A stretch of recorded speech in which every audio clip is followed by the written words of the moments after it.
नमस्कार। Weight loss करना है बहुत सीरियसली तो ये वीडियो आपके लिए है। इस वीडियो में आपको पूरा का पूरा ट्रीटमेंट बताने वाला हूँ वेट लॉस के लिए। कौन सा डाइट होना चाहिए, क्या फिजिकल एक्टिविटीज करनी चाहिए, कौन से मेडिसिन मैं प्रिस्क्राइब करता हूँ क्लिनिक में आपके पेशेंट्स के लिए, कौन से मेडिसिन आपको बिल्कुल भी नहीं लेने चाहिए, लेटेस्ट मेडिसिन में क्या ट्रेंड है, इंजेक्शन मेंजर के बारे में मैं डिटेल बताने वाला हूँ, और फिर ओबेसिटी क्या है, सेंट्रल ओबेसिटी क्या होती है, फिर उसके कॉम्प्लिकेशंस क्या हो सकते हैं, और बहुत सारी चीज़ें इस वीडियो में हम डिस्कस करने वाले हैं। पूरे वीडियो में बहुत सारे चार्ट्स होने वाले हैं। आपके एज के हिसाब से, आपके हाइट के हिसाब से आपको देखना है कि आपको क्या खाना चाहिए, क्या एक्टिविटीज़ करनी चाहिए। पूरा का पूरा ट्रीटमेंट है इसमें। आप ये 3 महीने फॉलो करेंगे तो आपका कम से कम 10 किलो वजन कम हो जाएगा। आपको कहीं भी जाने की ज़रूरत नहीं, ना किसी डाइटिशियन के पास जाने की ज़रूरत है, ना किसी डॉक्टर के पास जाने की ज़रूरत है। मैं हूँ यहाँ आपको हेल्प करने के लिए।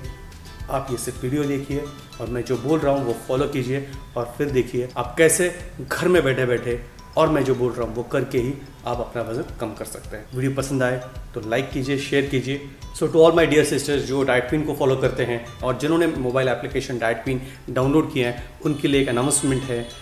मेरा डाइट क्वीन एप्लीकेशन अभी आपके लिए फ्री है फॉर अनदर 3 मंथ्स। आप वो फॉलो कीजिए, आपको बिल्कुल भी कोई भी चार्ज देने की ज़रूरत नहीं है। आपका पूरा डाइट प्लान, आपकी पूरी ट्रीटमेंट वेट लॉस की, वेट गेन की, उसमें होने वाली है free without any charge. Application download कीजिए और उसे आराम से यूज़ कीजिए, और अगर कुछ ज़रूरत हो तो मेरे डाइटिशियंस हैं, मेरे डॉक्टर्स हैं जो आपको हेल्प करने के लिए अवेलेबल है। First point, what is obesity? मोटापा मतलब क्या? इसका सिंपल सा एक डेफिनेशन है, वो है accumulation of access fat in the body. मतलब शरीर में ज़्यादा मात्रा में चर्बी जैसी हो जाती है तो उसे मोटापा कहा जाएगा। अब ये चर्बी कहीं भी हो सकती है, सिर्फ पेट पे नहीं, पेट पे हो सकती है, हिप्स पे, थाइस पे, बॉडी में सभी जगह फैट होता है। और जैसे उसका प्रोपोर्शन बहुत ज़्यादा हो जाता है तब उसे मोटापा कहा जाएगा। तो उसे मेजर करने के लिए हमारे पास BMI क्राइटेरिया यहाँ पे हमने चार्ट दिया हुआ है, वो देखिए।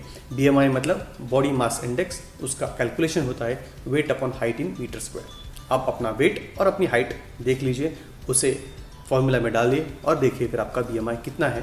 उसके हिसाब से पता चलेगा कि आप ओवरवेट हैं या ओबीस हैं। सेकंड, ओवरवेट मतलब आपका BMI अगर 23 to 27 है तो आप ओवरवेट कैटेगरीज में हैं, और अगर आपका BMI 27 से ज़्यादा है तो आप ओबीस हैं। लेकिन सिर्फ इससे तय नहीं होता। सेंट्रल एडिपोसिटी, पेट का नाप बहुत ज़्यादा है तो फिर आपको कॉम्प्लिकेशन जो हैं वो ज़्यादा होने के चांसेस हैं।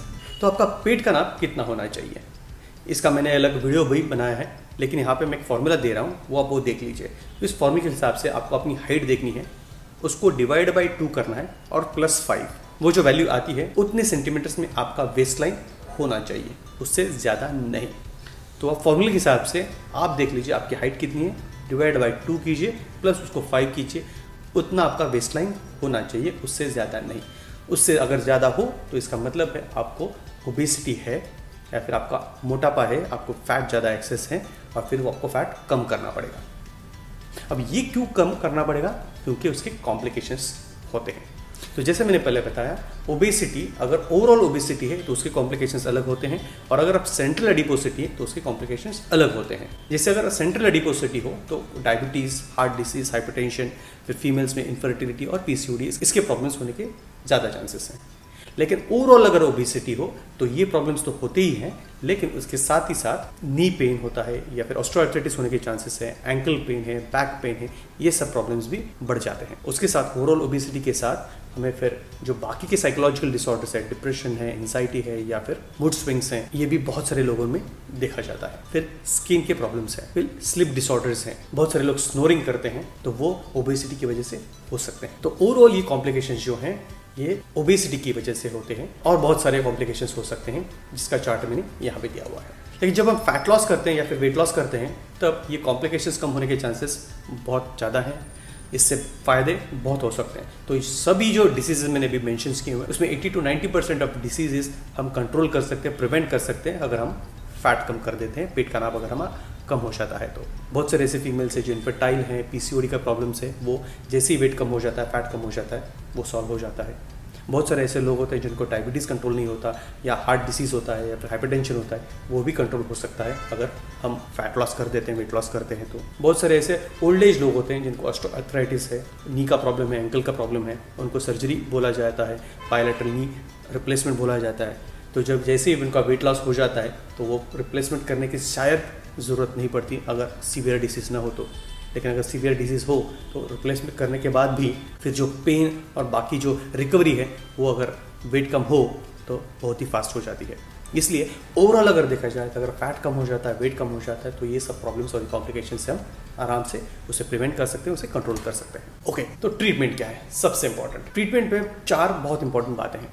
फर्स्ट इज़ आपका डाइट कैसे होना चाहिए, सेकंड इज़ फिजिकल एक्टिविटीज़ के बारे में, थर्ड आपका स्लीप अच्छा होना चाहिए, and fourth is medications if required, तो वो कौन से मेडिकेशंस हम ले सकते हैं। First, diet. 80% ट्रीटमेंट आपका डाइट के ऊपर ही होता है। ऐसा कभी भी नहीं होता कि मैं फिजिकल एक्टिविटीज़ बहुत करता हूँ और फिर बाद में मैं समोसा खाऊंगा या फिर बड़ा खाऊंगा या फिर ऐसी कौन सी हाई कैलोरी फूड खाऊंगा तो मेरा वेट कम हो जाएगा। नहीं होगा। इसलिए आपको पहले डाइट पे होना चाहिए। तो डाइट मतलब क्या? डाइट मतलब कम खाना नहीं, डाइट मतलब लो कैलोरी फूड खाना है, हाई कैलोरी फूड नहीं खाना है। यही सिंपल फंडा है इसमें। मतलब कैलोरी कॉन्शियस डाइट होना चाहिए। इसका ये मतलब है कि आपको कैलोरी काउंट करके खाना होगा। अब कैलोरी काउंट कैसे करेंगे? कैलोरी काउंट के लिए सिंपल से फॉर्मूलाज हैं। यहाँ पे मैंने एक फॉर्मूला दिया हुआ, वो आप देख लीजिए। उस फॉर्मूले के हिसाब से आप वो कैलोरी काउंट कर सकते हैं। अब कैलोरी काउंट करके डाइट कैसे बनाया जाए? देखिए, ये काम आपका नहीं है, ये काम हमारा है as a doctor, as a dietitian. इसके लिए मैंने जैसे बताया, आपको डाइट पिन एप्लीकेशन है, वहाँ पे आप देख सकते हैं कैलोरी काउंट करके आपको एग्जैक्ट डाइट आपका मिल जाएगा आपके एज के हिसाब से और हाइट के हिसाब से। लेकिन अगर आपको सिंपल से यहाँ पे मैं बताना चाहूँ तो आपके हाइट के हिसाब से मैं आपको यहाँ पे कैलोरीज बता रहा हूँ कि उतने अराउंड इतनी कैलोरीज आप वो खाना खा सकते हैं। अगर आपकी हाइट 150 सेंटीमीटर्स है, अगर आपकी हाइट 160 सेंटीमीटर्स है, अगर आपकी हाइट 170 सेंटीमीटर्स है, तो आप कितने कैलोरीज का खाना खा सकते हैं। लेकिन फिर आपको ये प्रॉब्लम है कि फिर अभी इस कैलोरीज में हम कौन सा खाना कितनी क्वांटिटी में कैसे खा सकते हैं।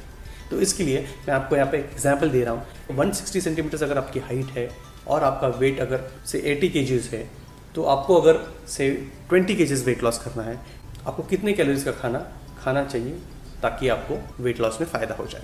तो यहाँ पे ये चार्ट है, ये मैंने दिया हुआ है। इस चार्ट में अगर आप देखें तो आपको 3 चीज़ें दिखाई देंगी। एक तो प्री फूड, मतलब खाना बनाने से पहले जो भी चीज़ें हमें चाहिए उसके बारे में। दूसरा बात है कि मेन फूड जो होना चाहिए वो क्या क्या होना चाहिए, और तीसरी बात है वो मिड मील स्नैक्स होनी चाहिए। अब प्री फूड में मतलब हम जो खाना बनाने के लिए जो यूज़ करते हैं, जैसे ऑयल हो, शुगर हो, या फिर घी हो, या फिर ड्राई फ्रूट्स हो, ये सब चीज़ें जो हैं वो खाना बनाने के लिए जो यूज़ करते हैं वो। दूसरी बात है वो चपाती चावल, मतलब जो भी सीरियल्स होते हैं वो। फिर उसके बाद फिर पल्सेस है, लेग्यूम्स हैं, दालें और अंकुरित दालें हैं।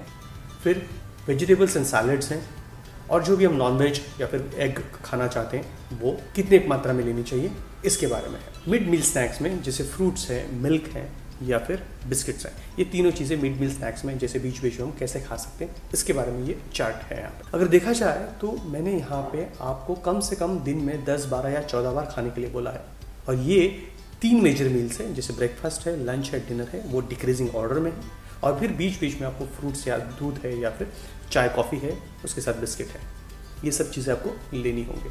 अब जैसे ही आप ये थोड़ा खाते रहेंगे तब आपका मेटाबॉलिक रेट अच्छी तरह से बढ़ेगा, और फिर आपके बॉडी में फैट यूटिलाइजेशन अच्छी तरह से हो जाएगा, आपका BMR बढ़ेगा, और फिर एनर्जी बहुत ज़्यादा यूज़ होगी। वेट लॉस में, फैट लॉस में आपको फ़ायदा होगा। अब बहुत सारे लोग ऐसे बोलेंगे हम तो ओमैड करते हैं या फिर इंटरमिटेंट फास्टिंग करते हैं, सिर्फ 2 ही टाइम खाने के लिए बोलते हैं लोग, तो ये क्या सही है? आप बोल रहे हैं कि हर 1 घंटे में खाएं। जी, हम जो बोल रहे हैं वो 3 बार सिर्फ आपका मेन मील होना चाहिए, और अगर बीच बीच में जो खा रहे हैं बहुत ही कम क्वांटिटी में और कम कैलोरी वाला फूड खा रहे हैं, हम वहाँ पे कोई खाना नहीं खा रहे हैं, तो ज़्यादा कैलोरीज उसमें हमें नहीं मिलेंगे, लेकिन वो आपको हेल्प करेंगे कि आपका अगला मील जो है वो कम हो, क्वांटिटी कम हो जाए, और फिर आपको लगेगा कि अभी मुझे ज़्यादा भूख नहीं है, फिर आप खाने में एग्जैक्टली कम खाना खाएंगे। उसके बाद कौन सी चीज़ें नहीं खानी है ये भी बहुत इंपॉर्टेंट है। यहाँ पे मैंने चार्ट दिया हुआ है, उस चार्ट में देखिए मैंने सभी फ्राइड्स को पहले ना बोला, क्योंकि ज़्यादा से ज़्यादा कैलोरीज फ्राइड्स चीज़ेस में होती हैं, जैसे फरसान, पापड़ी, शेव, भजी, पकड़ा, बड़ा, समोसा, ये सब जो चीज़ें हैं वो पूरी की पूरी बंद करनी है।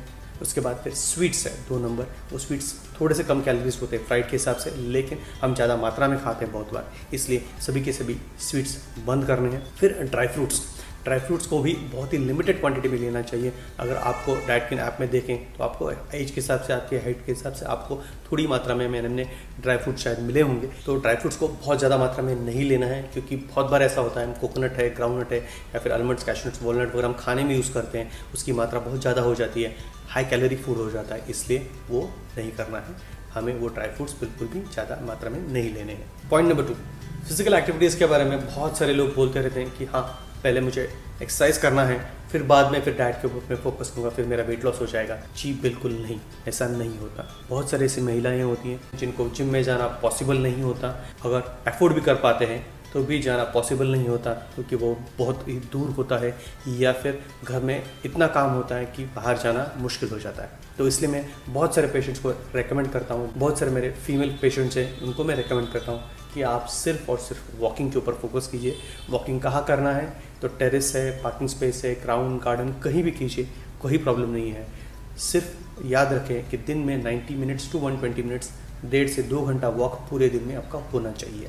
वो डिस्ट्रीब्यूट करके भी आप कर सकते हैं। कोई भी ज़रूरत नहीं किसी भी प्रकार की फिजिकल एक्सरसाइजेस करने की, ना रनिंग की ज़रूरत है, ना स्विमिंग की, ना साइकिलिंग की, ना कोई स्पोर्ट्स बैडमिंटन, टेनिस वगैरह खेलने की बिल्कुल भी ज़रूरत नहीं है आपको वेट लॉस के लिए, फैट लॉस के लिए।